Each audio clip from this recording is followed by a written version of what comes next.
It's been longer than what we've had in the previous years, so we've noticed that. We've had more numbers at training for a couple of reasons. We had the operations that we had towards the back end of the season has allowed those blokes to come back into the training program a bit earlier, plus just the time that we've had means that the competitive work we've been able to get into our players numbers-wise as well in that pre-Christmas period has been a lot more. So they've been the biggest noticeables, but also our younger group who came back in great condition for that first week. I've noticed that that's been a real positive. You know, we've got a significant amount of those younger players playing key roles in our team and emerging into our team, and they came back in great condition, and often that those guys really can drive the senior guys to be able to lift standards as well, not just the senior guys driving the younger guys. Very fortunate we've had a long-standing relationship with Coffs Harbour and the area of Coffs Harbour, the town of Coffs Harbour. We've got great relationships throughout the community there, and we've been going up there for a long time, and every year we come back and think of the wonderful benefits we get out of it. And this year the timing once again is a bit earlier because you know, this pre-Christmas period was extended, so we're able to get up there before Christmas. And the week after our new players arrived here, we're able to go away with them and to have those 5 draftees embedded into the program and doing that a lot earlier in the pre-Christmas period has been a real benefit to them, and they've been able to understand what we do from a playing perspective, but also to get to know our other players a lot better.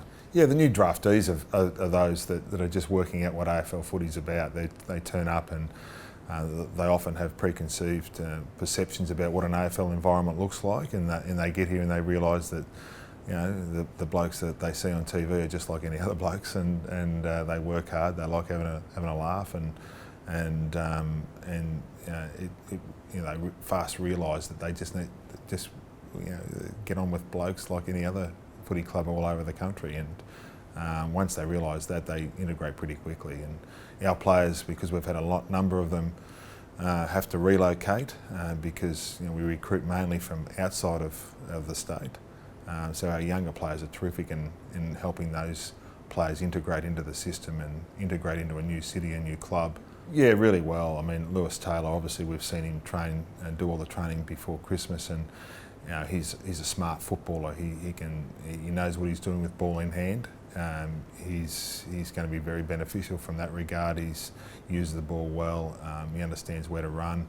Sam Gray is another genuine footballer. You just notice that he's able to put pressure on in our front half, which is, we need to make sure we get our repeats up a lot more, and particularly that front half, and he's able to put pressure on, but he's also makes good decisions with ball in hand. And Caden Brand's been terrific down back. He's fitted in really well and has had a wonderful pre-Christmas period, and has been really confident both with his voice but also with what he's doing, and the other players have really noticed that. So those 3 that we've got from other clubs, we're really confident that they can contribute to our team. Yeah, he's integrated probably as I thought. He's jumped straight into it, and when you've been a captain of a club and a leader of this club for such a long time, you do become a bit broader in your knowledge of other things other than just playing, and so I was always confident that he had that experience. Plus he just knows the game. I mean, we haven't got right into the real stoppage, hard work midfield training that we'll get into in January, February, so that goes up another level, and it goes up another level when the games start. But because he's come straight out of playing, we're really keen, I'm certainly really keen to have players that have coaches that haven't long been out of the game, and having Macca come straight into that coaching role with fresh hands-on experience as a player is extremely valuable. And I've found it great both for the coach's perspective and how we look at the game, but also his relationship with the players, obviously. Yeah, our leadership group is every year gets voted on by the players, and this was voted on again, and they look at the players that obviously can help them and drive the standards across the course of the season. I don't think there was too many surprises to it, as far as obviously the 3 co-captains, and we went with 3 co-captains again because we're just really happy, and I was really pleased with what they were able to do. They're all different personalities, and they bring their own strengths to the role, and they share the role really well. And once they got into the swing of things over the course of the season, they were able to really help a team that was transitioning in regards to age groups, and they were able to help with that enormously with me.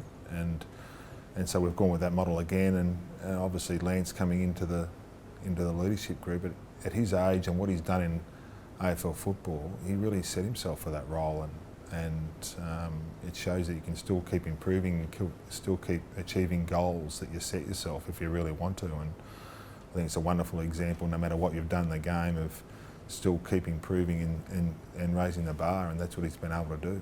Yeah, Callum Mills, from the moment he's got into the place, has been incredibly impressive.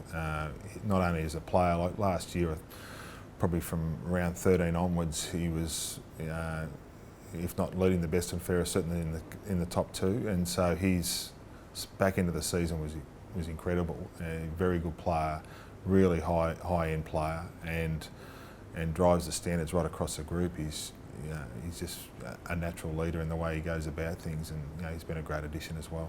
Yeah, well, we get into game simulation play really the second week that we get back, and so it starts pretty quickly. We need to build up our competitive training minutes to be able to sustain 120, 130 minute practice games that'll be on us before we know it. So we've set out the plan to be able to do that. Obviously it's an important period over that 3-week Christmas break that everyone gets to recharge, refresh, connect back with family and friends, but also particularly the players that maybe have been a bit behind in their schedule, to be able to make that time up over that period and come back in January and have as many numbers on the track as we can, because it's just so important to have as many numbers on the training track as you can, both for the team overall, but also for the individual to have a good season. We just want to go out there and play a competitive brand of football every week, and we want to make sure that we continue to see the youth that's coming through our team, and give our supporters some real interest and hope in what we can achieve. And that's what we want to do, is just play a competitive brand of football that we know stands up, be able to win the close ones, and be able to keep teaching and bringing along the next generation of players, and we want to continue to do that. We feel as though we've got a strong, exciting list that has got the potential to keep improving, and we're going to be working really hard to be able to do that. Regardless of what I say, it's about what we do, and that's what we're about as a coaching team and a playing group, is about what we do, and we'll be working hard to maximise our improvement that we know we need to do.